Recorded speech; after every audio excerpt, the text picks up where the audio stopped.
Okay, so Ryan actually is having like a computer problem or something like that. He was supposed to lead off and do all of our introduction and stuff like that today, so you get to know him. But he's a great guy, so I want to make sure you all see his face because you're going to be seeing his face the next couple of our encounters. So I figured what I'll do, so he's already set up a prayer. I'm going to give a brief introduction, a little bit about Greg Boyle and Homeboy Industries for those people who may not know. As you know, so Greg Boyle is the founder of Homeboy Ministries, and it's something he's been doing and working with LA gang members to try to basically, matter of fact, I forget, I'm embarrassed because he actually says something very specific. He says in chapter 4, he says, these people don't need rescuing, they just need reviving or something like that. He uses some kind of a word like that. But anyway, it's a way for them to rehabilitate themselves. People who have been kind of on the outskirts of society and have suffered a lot of abuse in their life. And so he takes these folks and gives them skills and helps them out. So we've had a number of people here at the university go and visit Homeboy. I've never done that. How many of you have done that? Lynn or Alex, anybody, staff members, have you been out there to Homeboys to actually? I have. I chaperoned a trip out there 2 years ago with it was myself, my co-chaperone Todd. He works. Todd Perry? Todd Perry, yep. And 10 university students, and it was an incredible experience. Incredible. So what did you find most special about it? So Homeboy Industries, you walk in, it's this huge place, and as soon as you walk in, everybody is so friendly. There's a cafe. Everybody that works there, almost everybody that works there is or was part of a gang.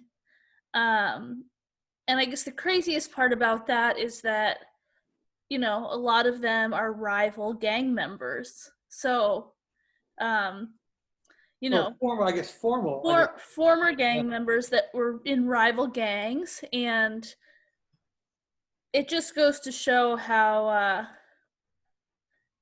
it's like a magical place. I don't know how to explain it, just that it speaks to second, third, fourth, fifth chances, but I just had an incredible experience learning so much about all of these individuals and how they got to be where they are, and it's just an uplifting place. A lot of these men and women have turned their lives around, and Greg Boyle is such a compassionate man, and it's a really, all I can say is I hope that all of you get a chance to visit there. And the students too, it was really pretty wild watching the students experience Homeboy Industries as well. On our first day there, I remember we were all a little bit, not scared, but nervous, and about what we were going to walk into and how to talk to these people and what do you say, what do you not say. And by the end, we were hugging them goodbye and crying. We didn't want to leave. So it just is a really neat place, and I'm glad that there's a place like that for these gang members to turn to turn their lives around. And so I guess it's fair to say that you experienced. I could talk about it forever, but yes, it's really experienced radical kinship, I guess. Is that what you experienced? Yes, kinship, yes, definitely. Yeah, I think it's really quite powerful. So anyway, that's really good stuff. Well, again, Father Pat. Yeah. Brian went. Oh, did you, Brian? You want to give your idea? Yeah, I went my intercession my freshman year. Hey, Brian, come closer to so we can see your face. I went intercession of my freshman year. And yeah, it was pretty much like it was already described. I'd read Tattoos in the Heart in high school, so it was kind of cool when I knew I had the opportunity to go. And it was definitely, the building itself was very different than I expected. It was like a really nice, modern, new building, which I think was relatively new I think the building that talked about a lot in Tattoos in the Heart, it had moved from then. But it was cool. I worked with them in clothing at the bakery. I got to help out, which was really cool. And then kind of living in the Boyle Heights neighborhood. We were there for, not Boyle, yeah, no, whatever the neighborhood's called. Yeah, I think that's what it's called. But yeah, getting to live in that neighborhood for like the week and the Airbnb that we did was definitely part of the experience as well. Who was your favorite homie, Brian?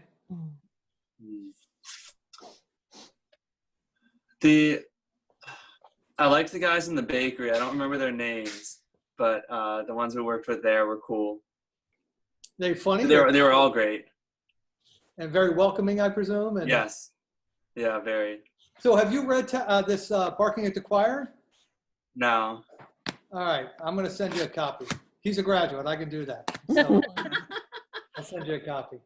It was actually my nephew Christopher's a little ahead of you. So yeah, my nephew Christopher went to school with your older brother. But when my nephew was reading Tattoos on the Heart at Gonzaga, where Brian went to school, he said he was shocked that I'd never read this. He was like, "What do you mean, you're a Jesuit?" You know, I was like, "No, I didn't read it." So he embarrassed me or whatever, shamed me into reading it, and it changed my life. So anyway, I'll make sure you get a copy of Barking at the Choir, because I got to send one to Father Cadigan too. So awesome.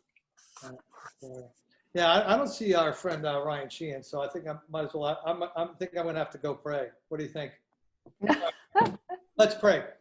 Anyway, Father, Son, and Holy Spirit, amen. And good and gracious God, we thank you for many gifts.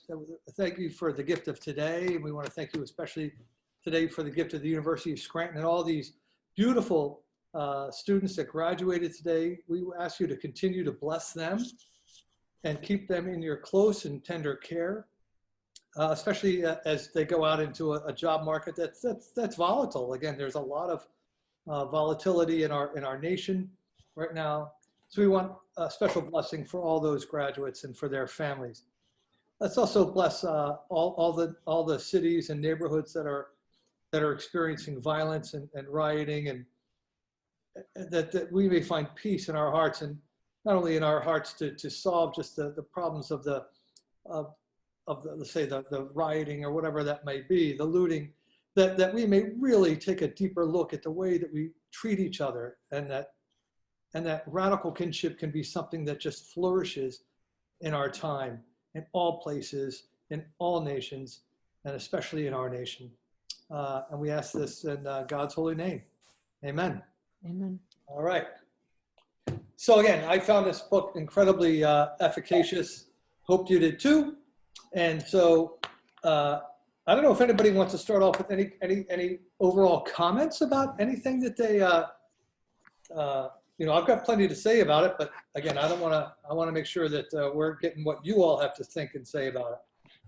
And I did mine on an iPad this time. It was really weird because it's like I can't leaf through as quickly as possible. But anyway, I still take all my on an iPad or a Kindle. You can make notes, so I've got all those in different colors. So I'm ready to go.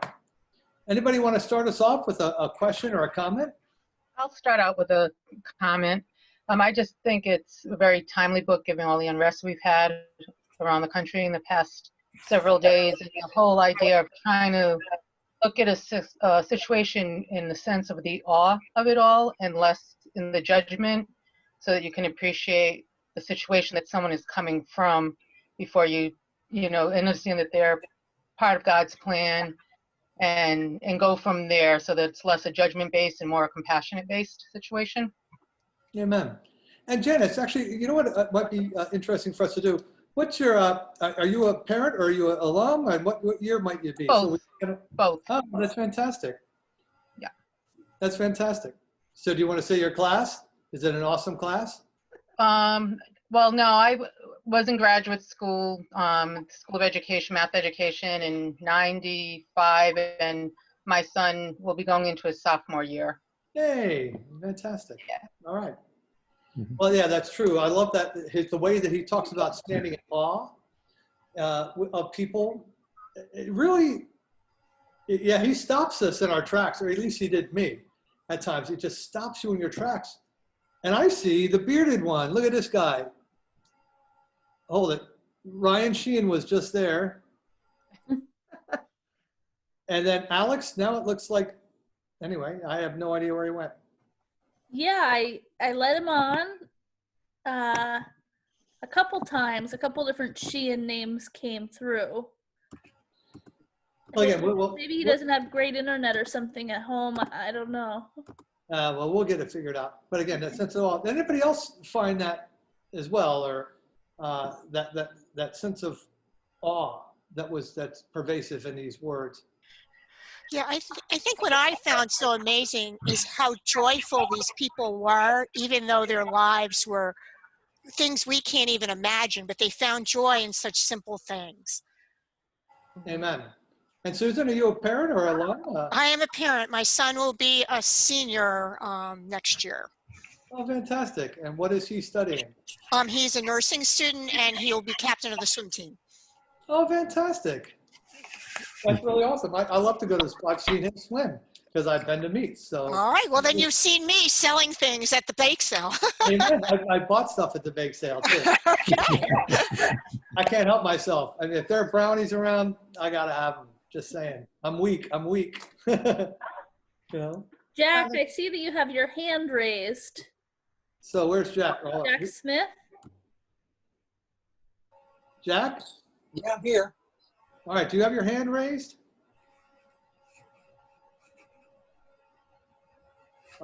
Hey, Jack, do you have a question? Well, Yeah. Okay. What's your question or comment? Hello. Yeah, we're here. I just found the introduction very telling, and it kind of set the theme for the whole book, that it's really a matter of us and not us versus them. Yeah. There's a lot of things that, again, I thought the introduction, if you didn't read the introduction, I do that. I love this. I'm going to actually read something from the introduction, Jack, if you don't mind. So it says here, this is on page 2, I guess, of the introduction. On the right-hand side, that it starts with human beings are settlers. And so just a little bit down from there, it says, we settle for purity and piety when we are being invited to an exquisite holiness. We settle for the fear-driven when love longs to be our engine. We settle for a puny, vindictive God when we are being nudged always closer to this wildly inclusive, larger than any life God. And we allow our sense of God to atrophy. We settle for the illusion of separation when we are endlessly asked to enter into kinship with all. I thought it was really quite powerful. And I do think that Jesus does invite us constantly into deeper and deeper relationship with God first, because that's in Ignatian pedagogy and spirituality. The deeper and closer we get to God, the deeper and closer we are automatically going to become to other people because of that relationship. All right, Karina Sheehan, I see you. Is that what I'm down as? Yes, and as a matter of fact, you're wearing a great T-shirt. So Ryan Sheehan is down here on screen, folks. But the way your T-shirt looks, it almost looks like your beard grew longer, and you look like you're one of ZZ Top. I'll keep my head up. Yes. So I've had issues shaving for the last couple of months. So now there is one person on here, Pat, who knows Karina better than me. There's a good friend, Molly Uner, is on here. I don't see you, Molly, at the moment. Yes. I did a second ago. We actually, I am here. Hey, how are you? We actually were out on the Navajo reservation together at the same time. Really? So Ryan, why don't you introduce yourself? Sure. I already said the prayer, and then you can continue to lead us on in a conversation. Sure. Yeah, sorry for the catch up, but such are our times, right? Some of the technical glitches that come with it. So yeah, I'm Ryan Sheehan. I'm the assistant director of the Jesuit Center. I've been at the office since its inception in 2012. You all know Pat fairly well at this point, or very well at this point. So we do mission and ministry work for faculty and staff and alumni. So basically, I always say the adults, and then people will say, well, the students are adults as well. And I say, are they really? Are they really? Yeah. I mean, you should have to be able to do your own laundry, make your own bed, and cook your own food to be an adult. So they're Pay your own bills, right? and pay your own bills. Yeah. Although I haven't mastered that one yet. So yeah, so I've actually, I don't know how much you've talked about Homeboy, Pat, already. We actually, Alex went there, and Brian Kilner, Wonderful. who's just graduated. So his mom, Maura, has been a part of this group. And so he was on a call, and he talked about his experiences, as did Alex. But again, if you want to give us an insight, please do. Sure. And so my wife is from California, so not far from Los Angeles. So we used to, when we lived out there, before coming to Scranton about 8 years ago, you'd see the Homeboy trucks all over. And I really had no idea what it was, to be honest. And again, it continues to grow, continues to spread in notoriety too. But then I went back out there to visit my wife's family, and the previous director of the Jesuit Center said, well, why don't you see if it's someplace that we can take faculty and staff and take your family there? He said, if you take all 4 of your kids to Homeboy, I'll buy you lunch and I'll buy them some t-shirts. So we drove through LA, we went to Homeboy. It is a place, for those of you who've been there, you could speak to this as well, of palpable energy, of palpable love, of palpable positivity, in a context that most of us have never seen before. And you feel it, it enters your body, your imagination. It is just an amazing place to visit. And it took a time, there was a little period of adjustment when I got there. The first time you put down your baby on the ground and she's sort of crawling around, and a tattooed individual who looks like he's coming out of central casting for a gang movie approaches your child, I remember having, and I felt guilty about it, but having this knee-jerk reaction before about 7, gang members or ex-gang members surrounded my child and wouldn't stop giving my baby kisses and just loving on the baby. It is a place that is just magical. You can feel the spiritual energy when you walk in the doors. And I think Greg speaks to that in the book. You can feel that kinship of wanting to be closer to the human beings that just want to be loved, and visiting there, you feel it. He's done amazing work, just amazing work. And you can see some of it online too, if you ever want to. So, now Pat, how much of the book have you gotten into? Just the introduction? Is that where Actually, we actually, Jack, somebody had mentioned something about the introduction. And so we did talk about just the sense of awe, and I just read a quote from the introduction, but that's about it. So anyway. I do see, Ryan and Father Pat. Bonnie, you have your hand raised. Yes. I just wanted to talk about the quote on page 51, chapter 3, which seems so timely to me. It just struck me. And awe came upon everyone. It would seem that quite possibly the ultimate measure of health in any community might well reside in our ability to stand in awe of what folks have to carry, rather than in judgment of how they carry it. I see so many people criticizing the Black community, and I'm not by any means condoning the violence, but criticizing the Black community for taking to the streets. And I just keep thinking, my God, where is your empathy?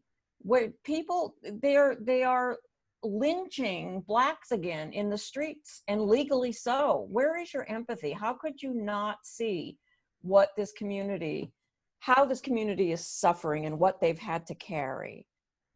That's all. All right. Again, thanks. Yeah, it's beautiful insight. That was the part I highlighted too, Bonnie, for chapter 3.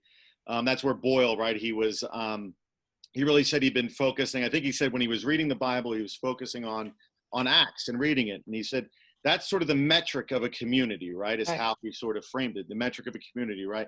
Is seeing people, standing with them, and seeing what they have to carry, that pain.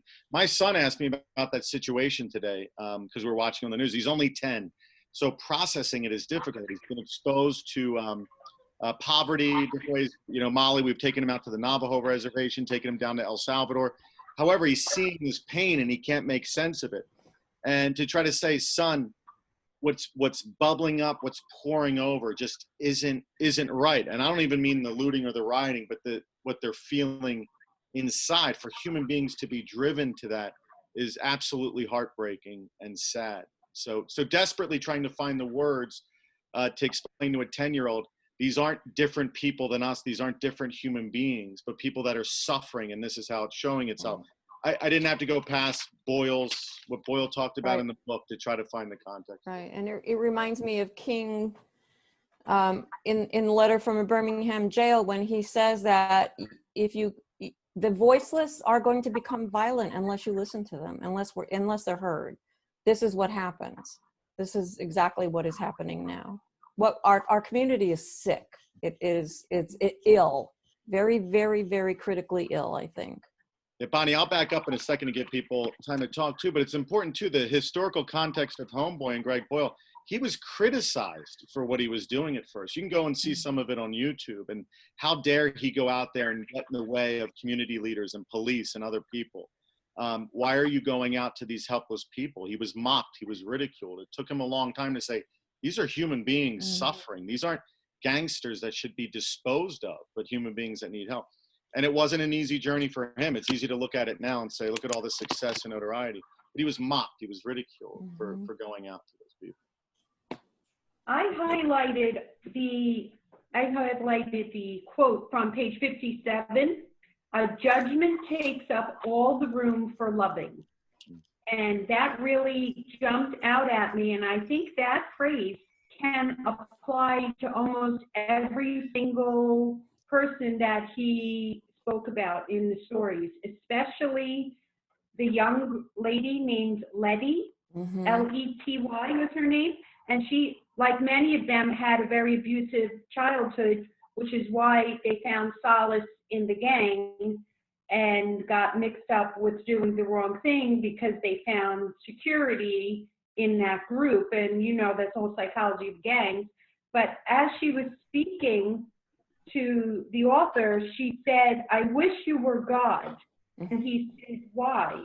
And as they were talking, she said, "Because you love me." And he said, "If I get to heaven and you're not there, I'm not staying." And that just spoke so loudly to me. And I think that was just a really important idea behind the non-judgmental behavior. And I know myself, I fall into that judginess. Sure. And he didn't. In every single one of these people, he didn't fall into that trap.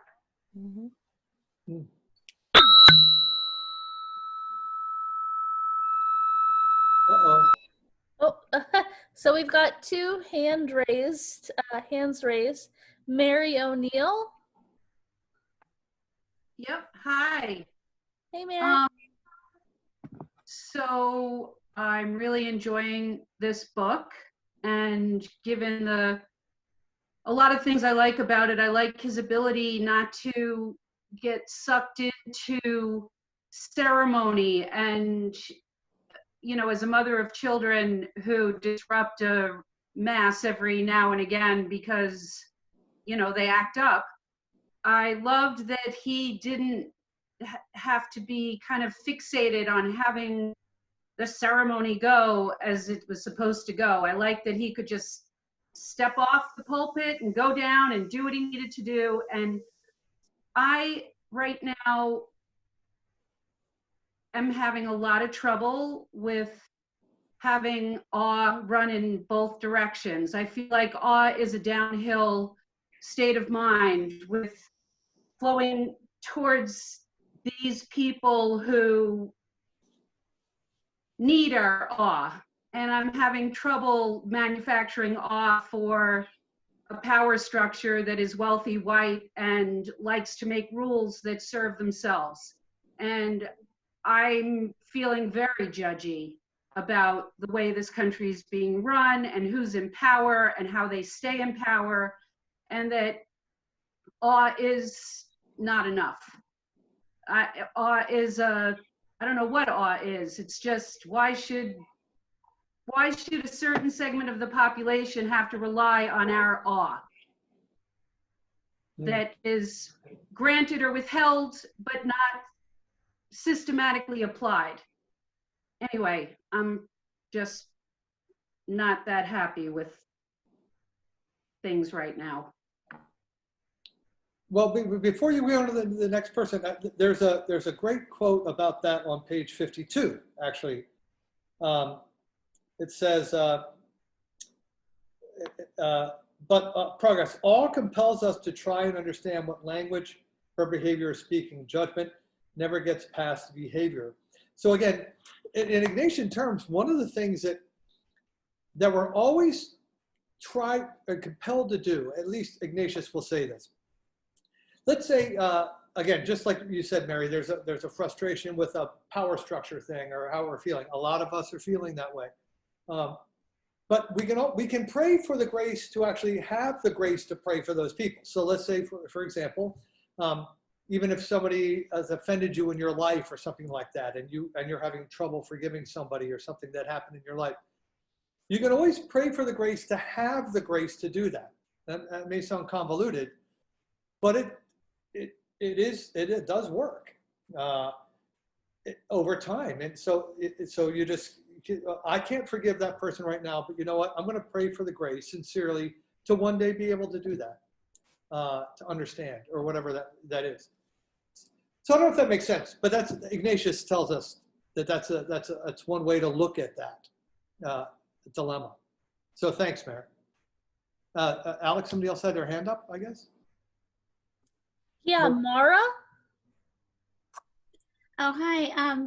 Father Pat, thank you for that. Actually, what Bonnie and Mary was saying, as I was walking around the neighborhood listening to this book on Audible, of course, everything that's happening in our world right now is in the back of your mind. And one of the things I was struggling with, which is what Father Pat just addressed, was we want to look at awe at the people that are struggling, and in this case, the homies, and how tragic they didn't have a chance from the day they were born, and have compassion and come to them with understanding. And I was having trouble just having that same kind of compassion and understanding with people that are trying to put down right now, and have been since the 1800s in this country.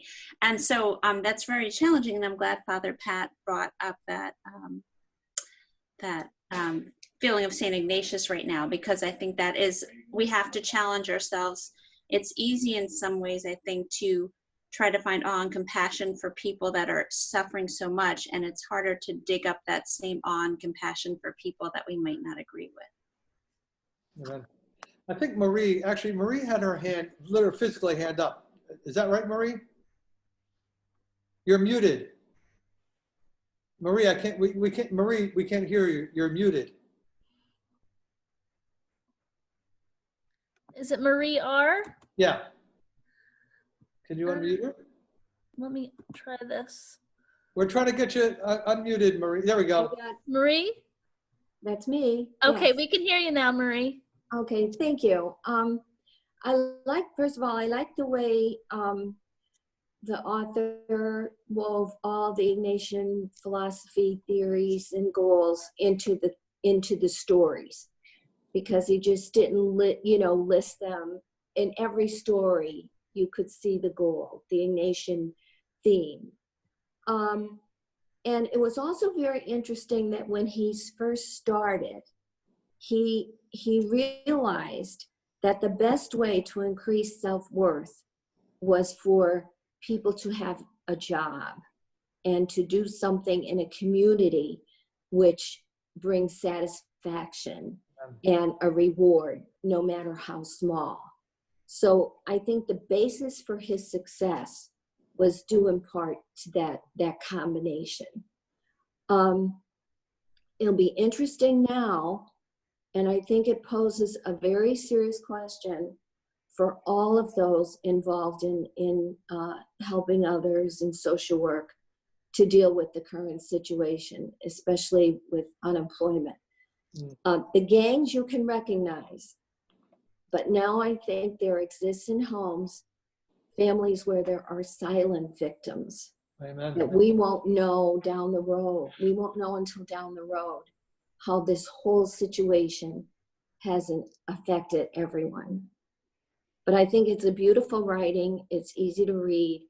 It's a great story and highlights, to the greater glory of God, kingship, being non-judgmental, and we're all in this together, everyone lifting each other up, is something that now more than ever we have to strive to do.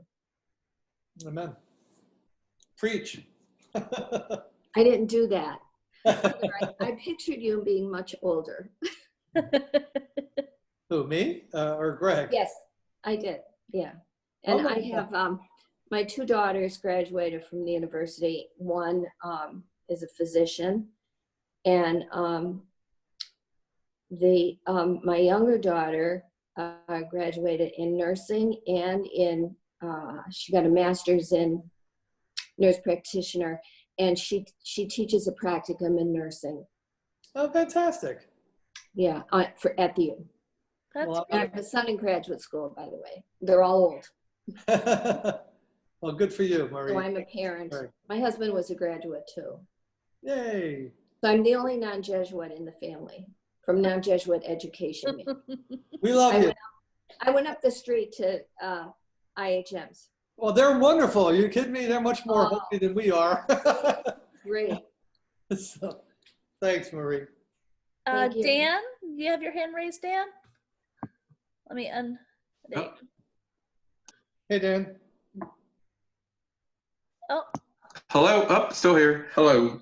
Hello, everyone. Father, good to see you. Lynn King Andrus, Anne Marie Collins, great to see you. Hello, hello.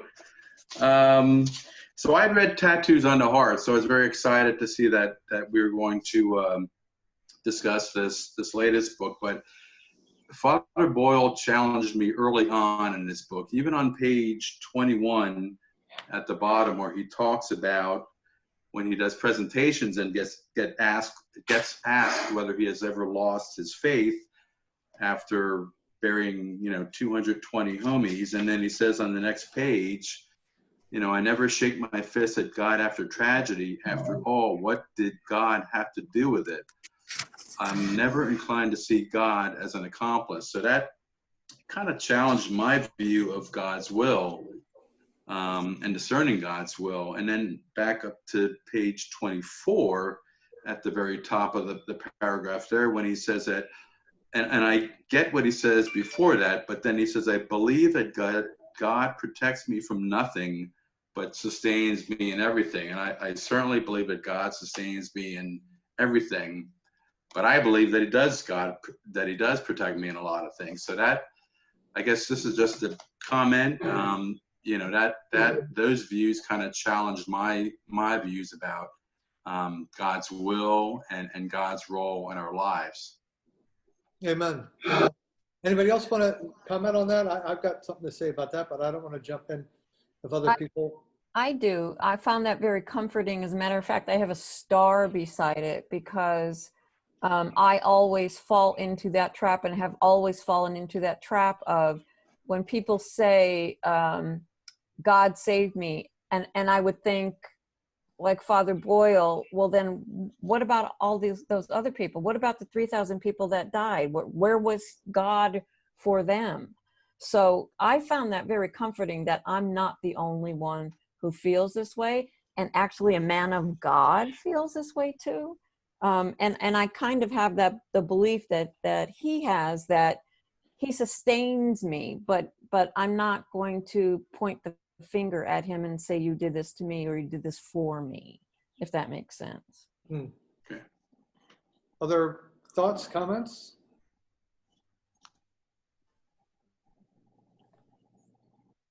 I also marked that passage. Sorry. I also marked that passage because I just feel that it's so true. I don't think you can say some people are saved, for a particular reason and others suffer for a particular reason. I don't think that's God's plan. Well, we do. I mean, this gets very, very tricky. Okay, and I'm going to do my best at this.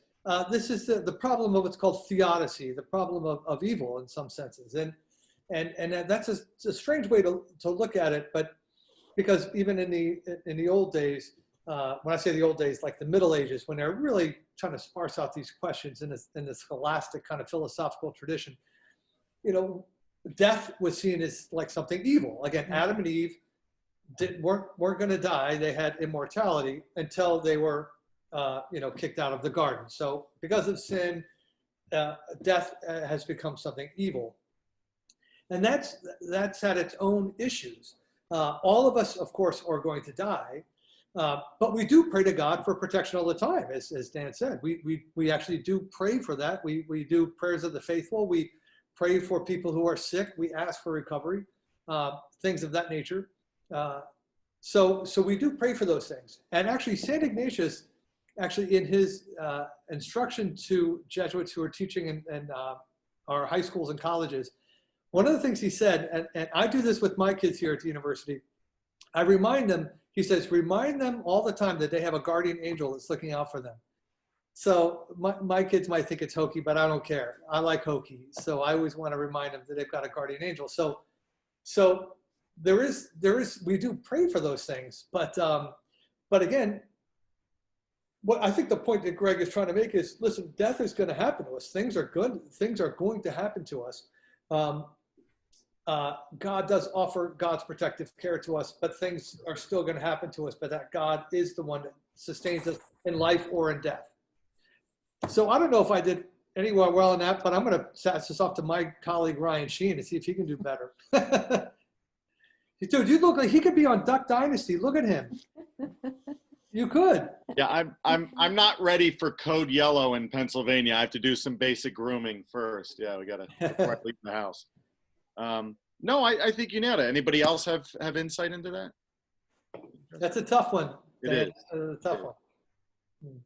Well, and to I'm sorry, I'm still learning everybody's name, doing my best.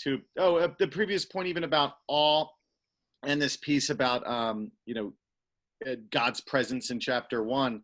It's sort of the overarching point. We'll get into it a little bit more next week. This is every week, Pat? Yeah, well, no, next one's what, 2 weeks from now, I think, or something? Or we'll do a poll. But so in a couple weeks. Every 2 weeks, yep.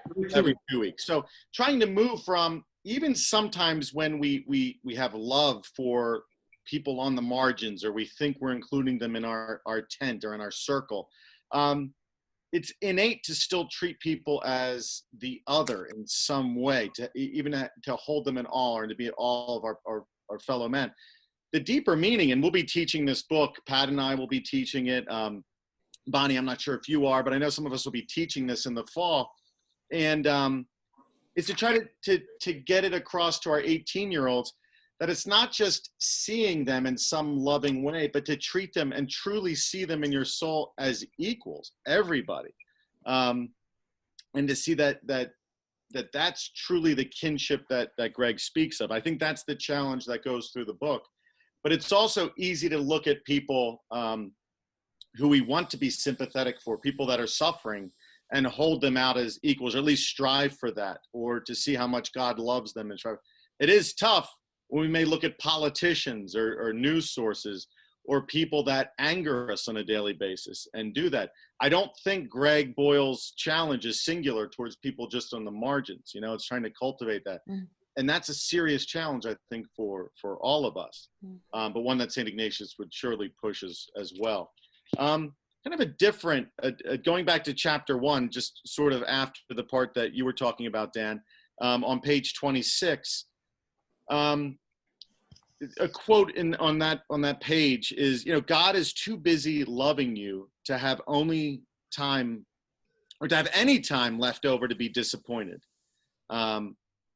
This idea, it goes with the guy, I don't know if you pronounce it Choi or Chewy or whatever it was. Chewy, I think it's Chewy. Yeah.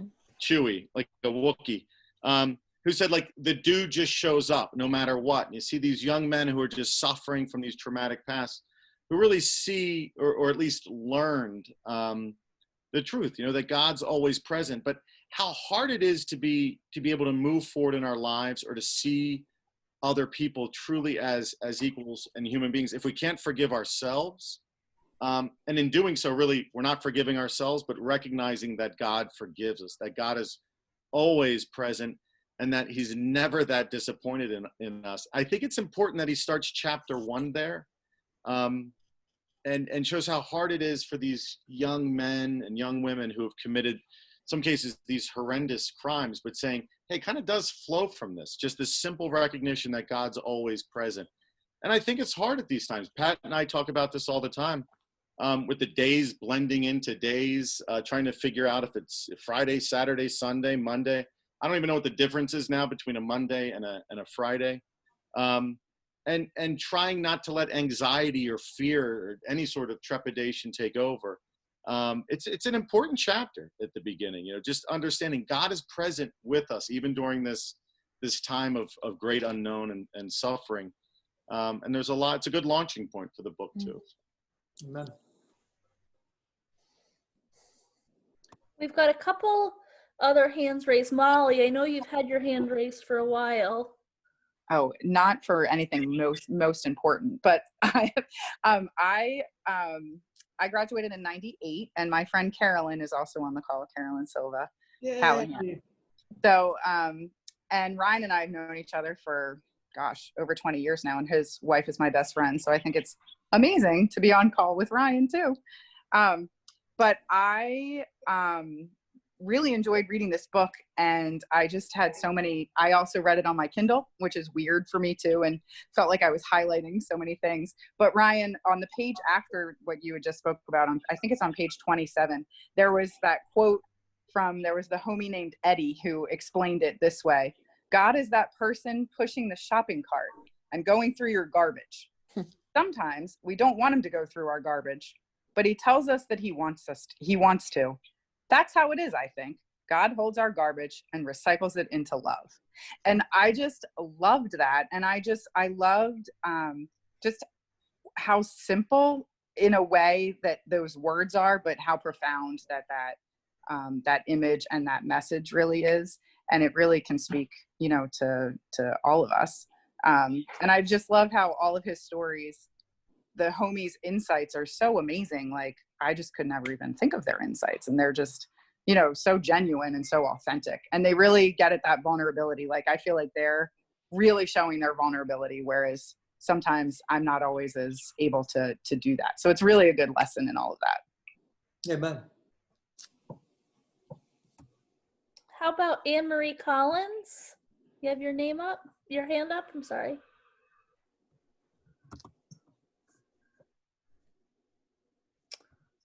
Looks like Anne-Marie. Here I am. So I think one of the things that I was glad to hear, and it doesn't surprise me, is that Father Boyle talks about trauma that all of the homies have experienced and the need for attachment, because that's the basis of trauma theory, that when somebody's experienced significant trauma, they've had difficulty making attachments with people because they didn't have it when they were younger. And often, so I graduated in '88, and I currently work with homeless families in Philadelphia. So I was saying to Lynn, I'm kind of on the struggle bus right now with everything that's going on, not just in Philadelphia, but around the country. In the trauma, and somebody mentioned this earlier, that I feel is at the basis of a lot of what is going on. But I think of my moms that I work with, and that they didn't have love growing up. And it's the littlest thing that can make them feel loved. And that sometimes we forget that. And the other thought that I was having was that it's not always easy. There are times where I want to lose my temper and think, what is wrong with these people? What is wrong with these women? Why are they doing this? I have to remind myself to take a step back and say, what has happened to them? Something happened to them that is causing this outburst, the way they're responding. And it's not easy, and it's a struggle. And the fact that he has been doing this for this many years is a testament to his commitment, making sure that the homies know that somebody loves them and that life can get better. So. Well, I can't vouch for Greg Boyle's personal prayer life, but I can tell you this: he's praying. I know that. You don't do this without praying a lot, and he's, I think, mastered the art of actually praying with people when he's just with people. I mean, just this idea of Well, he could have either taken a brick with everyone's name on it, kept hitting himself in the head, or said, I don't understand this, Lord. I need to open myself up to this reality and just try to love as you love. And I think that's what he's doing. So God bless him. Jack Smith, you've got your hand raised. Yeah, I just wanted to say I'm in Tampa, Florida, class of 73, and we're under curfew now. And I just think Greg Boyle makes a great point about saying to get to awe with people, we need to get past the constant judging and scapegoating and comparing ourselves to other people. And that's what separates us from other people. And just to marry that up with the point that he makes on page 29, that, you know, the task at Homeboy is really attachment repair, because so many of these folks have had just horrible attachments in their lives. And that's what really brings us closer to God. And, you know, those are the points I wish to make. Yeah, that's what Anne-Marie was saying. Yeah, attachment repair, like giving them a sense of self. And I forget who mentioned it earlier, but even that taking home that paycheck, one of the homies mentioned that was the first like real money they earned or something. And this is a young adult saying, this is the first time I think I've ever earned something that's actually can contribute to the common good or to my family or something. So it's, yeah, powerful. And one more hand raised right now. Marie R. Yes, going back to when bad things happen and when people hit bumps in the road, I think the key is that I always felt that God helped me through friends or family or people, that you can reach other people and help them through people, which allows us to achieve that awe and see the goodness. But we're faced now with a lot different situations, and it's going to be a difficult road ahead, even for things like this program. Okay. Uncertainty. Amen. Yeah. Anything else?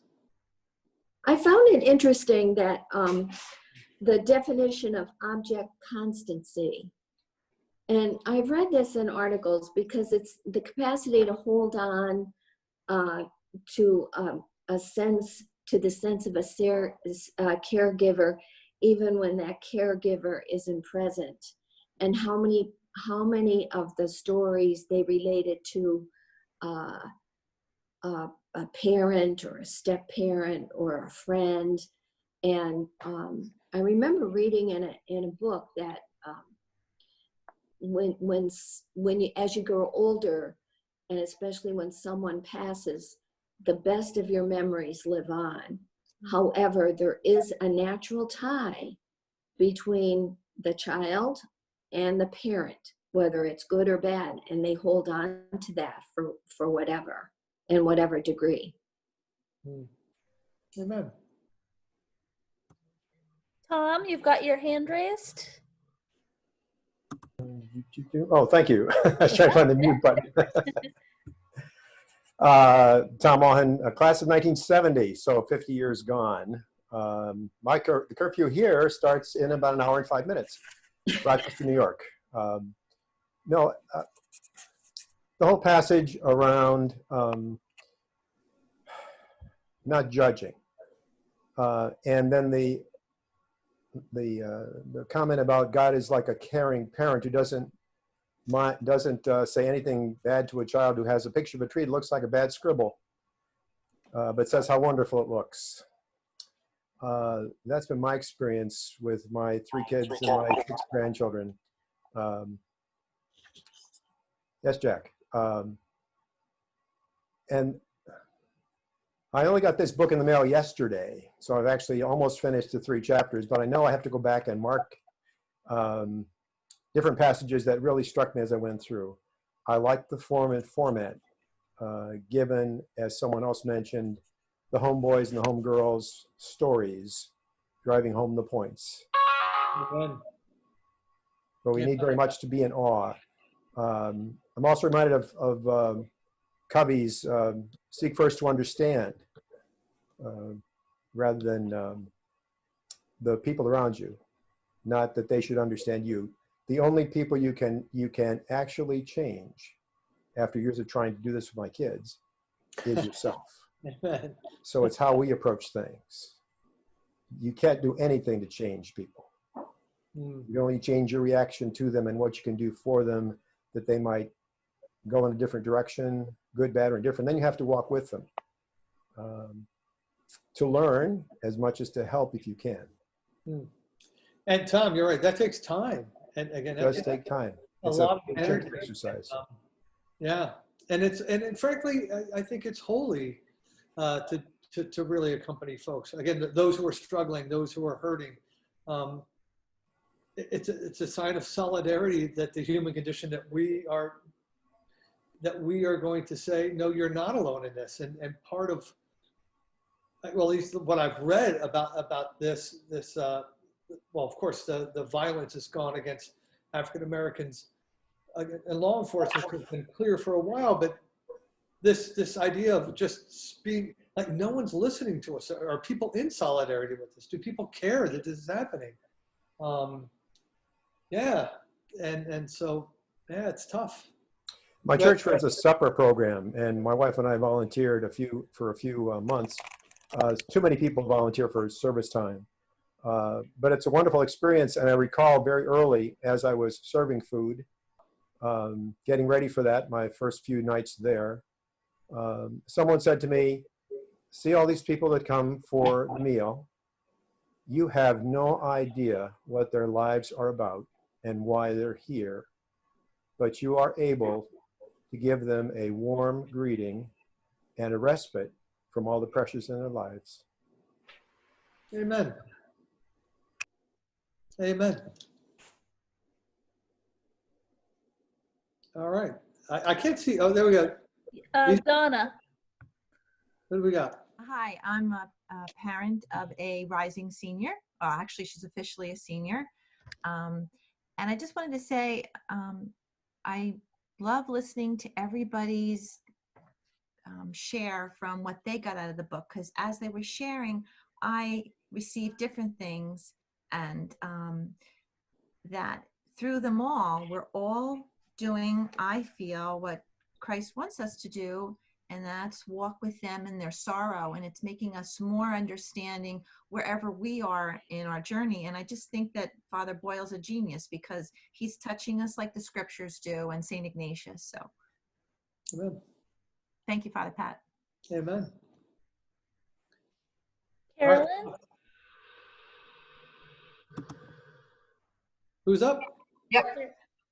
Hi. I'm class of 98, Carolyn I was Carolyn Silva when I was there. Hi, Molly, if you're still on. But there's one on page 19, there's one thing that I wanted to comment on. So I found, when reading the first book and then reading this one, talking about, the stories are just amazing with how much trauma and pain that these people have experienced in their life. And while we have not experienced that, we've all had some traumatic experience or something that we've all gone through. And the passage that he says is one of the many, up at the top, he says, one of the many impediments to hearing the only message God longs to communicate to us is our marriage to the pain we carry and the lament that accompanies it. With grace, we come to know that lament can't get a foothold if gratitude gets there first. And I sat there for the longest time reading that. A lot of the things that he says, I find myself, when I underline it, I can sit there and ponder on it for days, actually. But that, to me, it also piggybacks on the book that we just read by James Martin, talking about gratitude. But I find, all these tremendous stories about all these homies, and, that they're able to still find that gratitude or that God in their life or anything. And to me, that even though that was in chapter 1, I feel like you can read all these stories and then still go back to that passage about lament can't get a foothold if gratitude gets there first. I think it's a really powerful statement right there when you really think about that. Amen. And Carolyn, Ignatius talks about this a lot in his own spiritual diary and in the exercises. Gratitude is the heart of all prayer. It really is. If you can be grateful, even in times of trial, again, it shows, again, a closeness. Yeah. So anyway, I have that underlined as well. So thanks. If I can just say that I'm very grateful to whomever chose this book as our freshman read. I think our students are going to need this desperately. And I'm really pleased that we're going to be reading this. Well, Ryan Sheehan had something to do with it. I know Yeah. that. He and Dean Kniff, I guess. Who else was on the committee?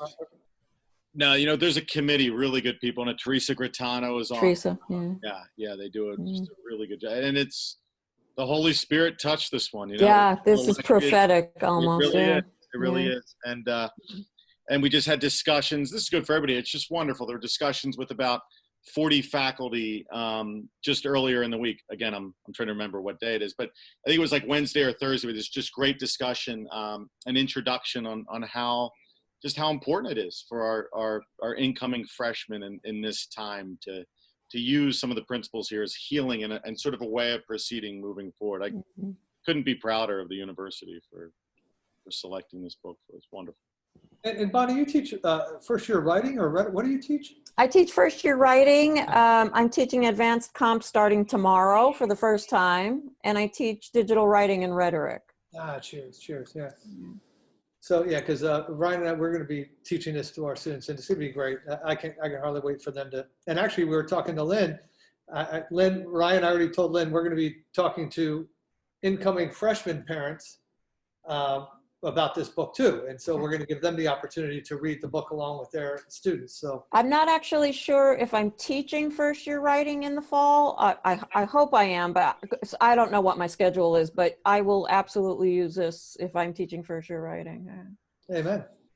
If I could jump in, I'm Leanne. I'm a parent of Julia, just kind of finished her freshman year at Scranton. And while she was home for remote learning, she was saying, Mom, I'm reading this book for theology called Tattoos on the Heart, and I just really think you would love it, and I really think you should read it. And then you announced this next book, and so Wednesday night was her assigned night for us to go back to Scranton, and we had to pack up her dorm room. So we decided we're from Boston, so we downloaded this book and listened to it as an Audible on our drive back from Scranton. So it was so powerful to have Julia and my husband and I all listening to do it together, because she was kind of in a sad mode too, and having to pack up her dorm and saying goodbye. And so I think the book just helped give perspective on what are our blessings in life and what good things we have way. And it was so great to be able to talk about the book together as a family. So I just wanted to thank you for offering this book club. Amen. Well, that's Alex's idea. So where's Alex? There she is.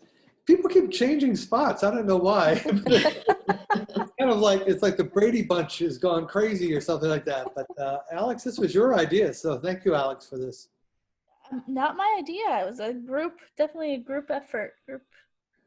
Oh, I think Dr. Thomas has something to say. But you used to be on the top. So Don't call me, but don't call, I told you, don't call me that. It's just my computer. This is my work computer, so it says Dr. Thomas. But I wanted to, on page 27, because my pug is, I have to go in a different room. My pug is, it's like having children, the dogs. But on page 27, when he was talking about disappointment, and I just thought that was like, I just got my book as well today, so I really just was reading it. And I just thought when he said, when we are disappointing each other, we least resemble God. But like, I can't help but be disappointed in everything that's going on. Like, and I thought to myself, like, I'm so disappointed in people right now. Just with everything going on in the world and all this like racial tension. And so I don't know. I found that I understood what he was saying, but I'm so disappointed. You know, and I wanted to, I get what he's saying. And I go back to how I used to, a long time ago, I used to take these parent classes for my children. And, you know, one of the things I remember the psychologist saying was, like, don't ever say to your children, you know, you disappoint me. Like, say, I'm disappointed, because if you make it about them, like, you're their source of guidance. You know, so it's so much, but that disappointment thing just so hit home. Like, because I just thought to myself, like, I don't know, I'm just really disappointed. Yeah. Yeah, I think I wouldn't be surprised if just about every person on the planet said that right now, for different reasons, of course. And that's, yeah, I don't know. I actually have that whole thing exactly like you did, just, yeah, blocked off. What does God think about all this? You know, like how I don't know. I struggle with that. Like, how can you be watching all this like transpire when we're all supposed to be equal and respect each other in life and love and kindred, right? And just watching this all transpire, you know, you can't look anywhere in social media that you don't see something burning down or racial slurs or hatred, and it's so discouraging. Yeah. And that's why in some ways we have to be, we're called, I think, to be something different. Again, to be leaven in the world, and to be hope, and to proclaim hope and reason, of course, but truth and justice. That's got to be right up there as well. We can't not tell the truth. We can't not proclaim justice. Yeah, it's hard. Yeah, and I think it's not for me, not only the racial tensions. I mean, this is the straw that broke the camel's back. For me, it's just the disrespect and the disregard people have had with their tolerance for having to be quarantined. And, you know, nobody likes this, but where is your empathy is what I keep saying. You know, there are people who, if you're put on a breathing machine, you're not getting off. Okay. And I know a lot of those people. Where is the empathy? How did this get political? It's just, God has to be so disappointed in us. Yeah. I think the issue too, that resonated with me because these, you know, I talked to Pat, like every other human on the planet. It's been a lot of ups and downs over the last 3 months, especially for someone who works in a mission office. I can feel tremendous guilt when I don't feel a closeness to God. Now, I didn't feel like a separation at any point, but again, with some of the days blending together, feeling like an inadequate father at times, or, you know, not knowing exactly what work for any of my 4 kids is due that day, or what my wife's necessarily doing. Is the importance here, I think what Greg is also saying, at least it resonates with me, is to not let that disappointment, the disappointment in maybe who I've been at times over the last 3 months, worried about my job and prosperity and the students or whatever it is, to not let that limit our relationship with God. And one of the things he was saying in that passage, I had that highlighted too, is Boyle's amazed with the ways we limit God, not the other way around. And that disappointment can sometimes form a barrier between us and God. So it's not necessarily that the disappointment is not going to be there, our disappointment in our fellow man, but that we can't let it go so far that it inhibits our relationship with God. And there's probably no truer test than this time too. We're kind of trapped within our own walls, literally and metaphorically. And that's the challenge, is to stay close to God. Don't limit God because of our own limitations or our own disappointments. Amen. And by the way, I'll stay on for a few more minutes, but I understand it's 8:10. So if people have to go, you know, of course they have to go. So, we've got some hands raised. Yeah. So, Julie.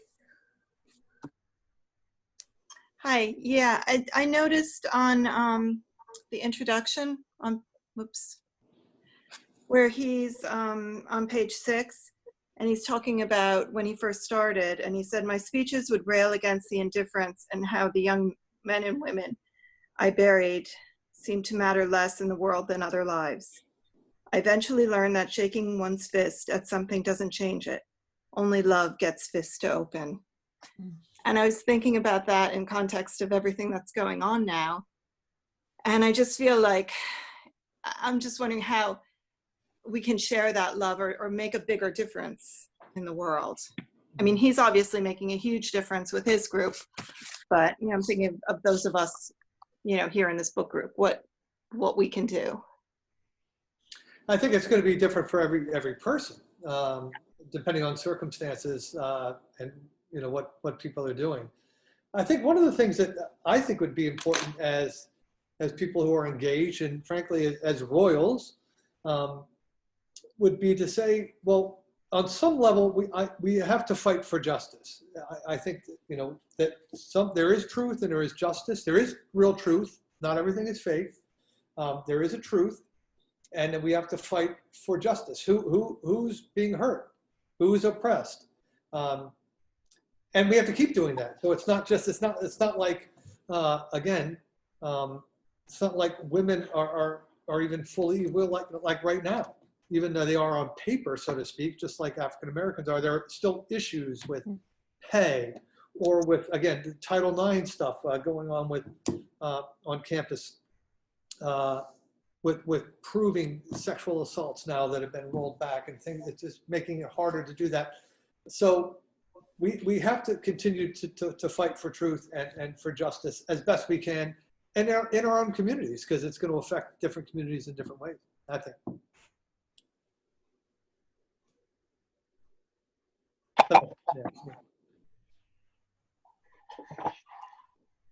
Mara?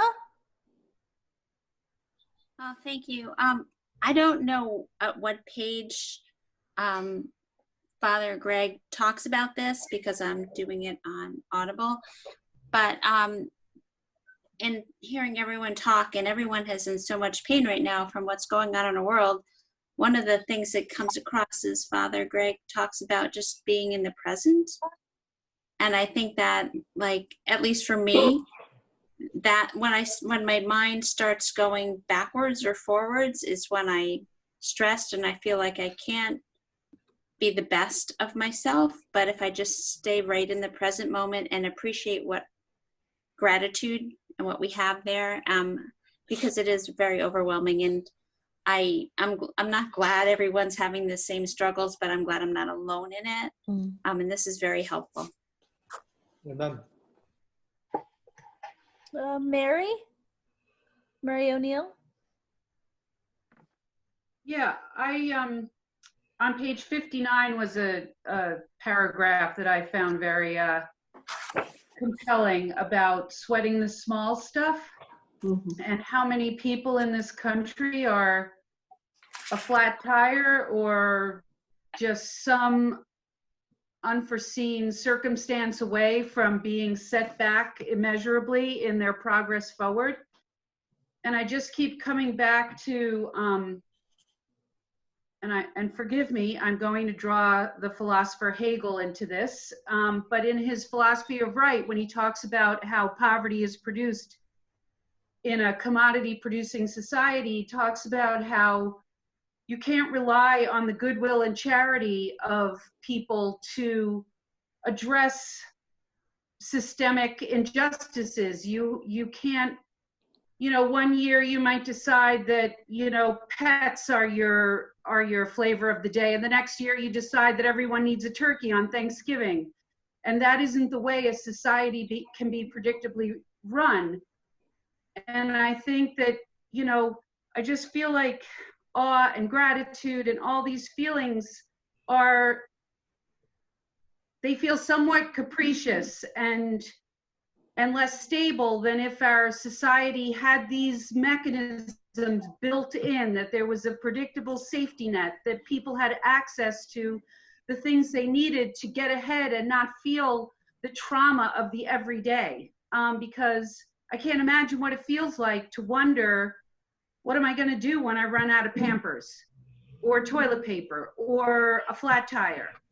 And I just feel like our society needs to do more to build in the mechanism so people don't have to rely on our goodwill or awe.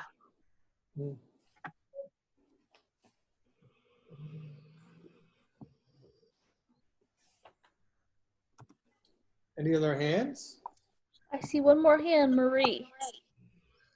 Yes, going back to the disappointment, I think that now, more than ever, I think we have to have faith in God that He will give us strength to stay, if not physically connected, but at least spiritually connected to all the people who pass our way through our families and friends through different means, because they may know if you pass that along, if you pass on kinship and even in present circumstances along, that person could affect someone else or could give them the strength to move forward, to get through a difficult time, no matter what it is.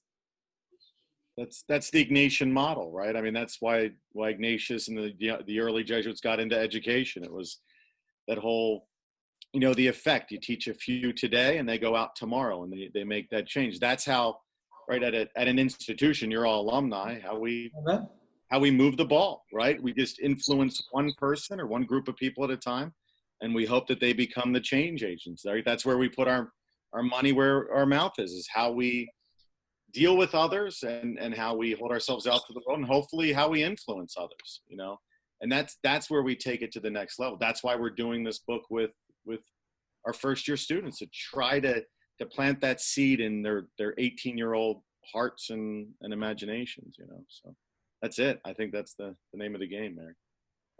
Marie, sorry. Dan? Yes, picking up as well, similarly on page 59 and particularly on top of page 60, it hit me like a 2x4. It's the scripture passage, the exalted shall be humbled, the humbled shall be exalted. And, that passage about the self-help maximum, the privilege to say, don't sweat the small stuff. Well, I've always thought of that saying in the context of a marriage, and don't get into tips or don't sweat small arguments. But, as I read further along, that really hit me. But really, the top of page 60, when he talks about the homie named Cruz, and he's has a part-time job looking for more work from his employer. And he talks about the story when he finishes his breathless account, Cruz stops shaking and exhausted. He grows teary-eyed and says quickly, I just keep waiting. For what, son? I ask. For the last to be first. And that, that made me want to just get up, sell everything, and give it all to the poor. That really humbled me. Yeah, that was one of the choke points for me. I was like, wow, there's a lot of that. This is, as much as I love tattoos on the heart, this is really powerful too. Wow. So thanks for that, Dan. Any other hands? Father, are they going Amy, to... Amy, you raised your hand. Hi.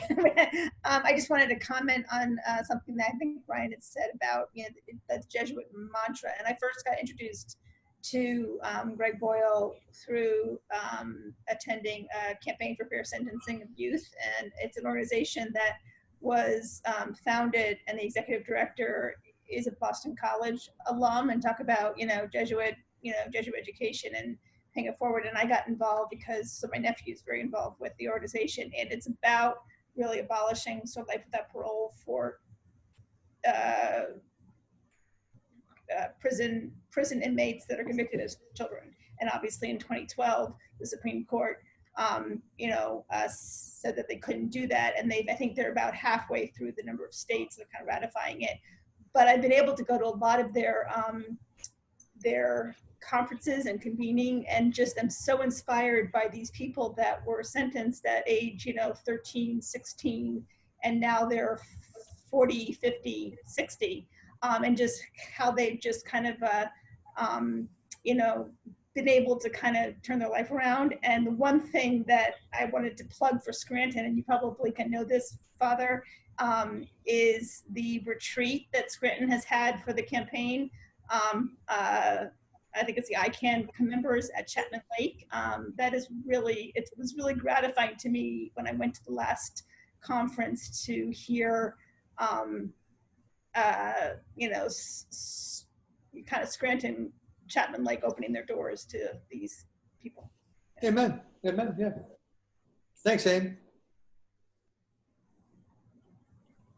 Lisa, right. are you going to say something too? I was just gonna say, sometimes, you know, I think that having read Tattoos on the Heart first, it made this a lot. I thought this book was, I think so far, I've only read the 3 chapters, but I think it's, you almost have, like, the verbiage in it is so powerful. I thought Tattoos on the Heart was more simplified when I started reading this. And I wonder if, like, the students reading this first without reading Tattoos on the Heart, like, I don't know, it gave a lot. I think I haven't been into it. I mean, there's still a whole book left, but a lot of the book left, but I'm just wondering if it's going to be difficult to do it this first and then go back to Tattoos on the Heart. Because I think Tattoos on the Heart gave a lot of the inception of the program. Yeah. And, you know, so they're coming into this, you know, I don't know. I was just glad I had the background from Tattoos on the Heart. I think it would be more difficult for me to start with this book. Yeah. Yeah. Thanks. Yeah. All right. Speak now or forever hold your peace. Jack has his hand raised. Yeah, I just wanted to ask on the top of page 69, Greg Boyle says he was in Scranton. Now, he doesn't give the year, but I'm wondering, was anyone present to hear these presentations when he was actually in Scranton? And he says so right on the top of page 69. Ryan Sheehan has. Ryan, tell us a little bit about it. Yeah, it was great. So he, so when Tattoos on the Heart was the first year read, the freshman read, he was here, and I want to say that was the fall of 2012 that he was here. And so he said that he says yes to any engagement so long as he can bring 1 or 2 of the homies with him. So that's his only fee to come anywhere. And so it was amazing because what he does is he perfectly sets it up, right? He's a tremendously gifted speaker and it's the insight. But then he turns it over to the homies too, who when they speak, especially on a college campus, I mean, the students are just completely enraptured by it. I mean, just you could hear a pin drop in the room and then people running up afterwards to talk. I mean, it's just this mix that is a perfect image of what Jesuit education should be. You have 2 ex-gang members, prisoners, standing up there with this world-renowned priest, and our students surrounding, you know, all of them at the same time, trying to get, you know, a moment more of all of them. It was quite amazing. He tells the stories in sort of the same way that he does in Tattoos in the Heart and this. In fact, some of them for us, we've heard them before. Like a couple of the stories, I'm like, oh, I know how this one ends. But just it's palpable. It's just amazing energy that he has, and for to bring the homies from LA, from what might be the gang capital of the world, to Scranton, Pennsylvania, to stand in the halls and interact. And then they joke because some of the homies just disappear for a while. They go off and they're checking out dorm rooms and they're getting tours of the campus and to see our northeastern PA and nearby, you know, New York and New Jersey and Connecticut families that these kids deal with them. It's amazing. It's what Jesuit education should be. It's really powerful. Thank you. Mm-hmm. Thanks, Jack. Laura? I just wanted to say that Father Greg spoke at Christopher's commencement from Gonzaga in 2012, and it was unbelievable. It was just an incredible experience, especially for these students who started out as boys and became men in their 4 years at Gonzaga, to have that to go out to their next the next part of their education. And for Christopher, that was at Scranton, and it was really an incredible experience to hear him speak. Do yourself a favor tonight. If you have 20 minutes to spare after this, just go to YouTube and type in Greg Boyle TED Talk, and it's exactly 20 minutes or 20 minutes and a few seconds. He's just brilliant, and he's funny, and he's deep. So give yourself that little treat. If you have the same image of the world that I do right now, it's been a troubling 3 months, a troubling 48 hours too, or last week, whatever the heck it is. It'll pick up your spirits before bed. Watch it. All right. Well, everybody, we'll see you all in a couple of weeks. By the way, I want to thank Mary Murphy. She dropped off this lovely bottle of wine. So anyway, not that you have to drop off bottles of wine, but I'm enjoying a Merlot tonight. So that's what I'm enjoying. So I hope you're all enjoying something as well. Okay? Father Reddington says hi to everybody too. All right? So we'll see you in a couple of weeks, okay? A pleasure meeting all of you. We'll see you. Thank you. God bless. Thank you. Bye-bye. Stay Have a safe. great God night, bless. everybody.